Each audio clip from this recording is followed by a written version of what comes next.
ដំណាំត្របែកស្រោចមេជីជាលើកទី2ចាអញ្ចឹងពុកម៉ែបងប្អូនមើលទៅដំណាំត្របែករបស់ខ្ញុំនេះគឺដាំបានប្រហែលខែនេះផ្លេចហើយ2ខែហើយចាអញ្ចឹងនេះយើងស្រោចជីជាលើកទី2ដែលជីជួយទៅលើគល់នេះគឺមានតួនាទីសំខាន់ណាស់បងប្អូនមិនត្រឹមតែជួយឲ្យរុក្ខជាតិរបស់យើងចេញត្រួយទេវាជួយទ្រទ្រង់ដើមទាំងមូលឲ្យមានសុខភាពល្អអញ្ចឹងចេញត្រួយបានដោយសារអីចេញត្រួយបានដោយសារតែដំណាំមួយនេះវាមានចាសារធាតុចិញ្ចឹមចូលក្នុងខ្លួនវាគ្រប់គ្រាន់ទៅវាមានកម្លាំងក្នុងការបញ្ចេញត្រួយថ្មីអញ្ចឹងអ្នកណាដែលជាអ្នកបំពន់វាចាទី1ពេលដែលយើងដាក់ជីទៅ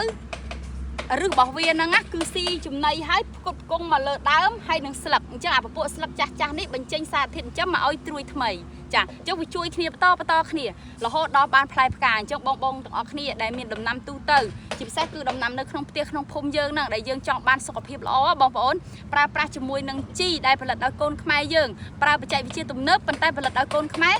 តម្លៃធូរថ្លៃហើយសុវត្ថិភាពក្នុងការប្រើប្រាស់ទៀតបានដំណាំមកគឺដំណាំបែបសុខភាពល្អអញ្ចឹងប្រឹងប្រែងទាំងអស់គ្នាដើម្បីអនាគតនិងសុខភាពរបស់យើងល្អទាំងអស់គ្នាជាក់ស្ដែងនេះខ្ញុំកំពុងតែបានបង្កើតចាក្តីសម័យរបស់ខ្ញុំរួចរាល់ហើយចាហើយខ្ញុំនឹងព្យាយាមថែរក្សាដំណាំទាំងអស់នេះឲ្យទទួលបានផ្លែផ្កាដើម្បីជាក្តីសុខរបស់យើងបានដំណាំយកទៅជូនចាស់ឬក៏បងប្អូនរបស់យើងចាគឺយើងមានមោទនភាពថាយើងអាចធ្វើបានព័ត៌មានលម្អិតសម្រាប់បងទាំងអស់គ្នាដែលចង់ប្រើប្រាស់ជីកូនខ្មែរចាដែលមិនប៉ះពាល់ដល់សុខភាពបងប្អូនអាចធ្វើការទំនាក់ទំនងប្រឹក្សាយោបល់ជាមួយអ្នកជំនាញបានសូមអរគុណសូមគោរពលា